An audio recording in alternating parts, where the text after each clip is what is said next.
தீபாவளி 2024 வழிபடும் முறை மற்றும் நேரம். கங்கா ஸ்நானம், எண்ணெய் தேய்த்து குளிக்கும் முறை, மகாலட்சுமியின் கடாட்சமும் குபேரனின் அருளையும் பெற லக்ஷ்மி குபேரர் பூஜை முறை மற்றும் நேரம். பலன்கள் பற்றி இந்த பதிவில் பார்க்கலாம். ஐப்பசி மாதத்தில் வரக்கூடிய அமாவாசை திதியில் தீபாவளி பண்டிகை கொண்டாடப்படுகிறது. இந்த வருடம் தீபாவளி பண்டிகை ஐப்பசி மாதம் 14ஆம் தேதி அக்டோபர் 31ஆம் தேதி வியாழக்கிழமையன்று கொண்டாடப்படுகின்றது. சில வருடம் அமாவாசை அன்று தீபாவளி வரும். ஒரு சில ஆண்டுகள் அமாவாசைக்கு முதல் நாள் தீபாவளி வரும்.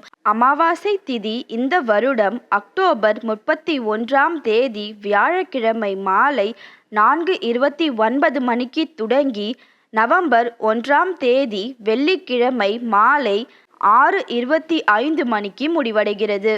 அனைத்து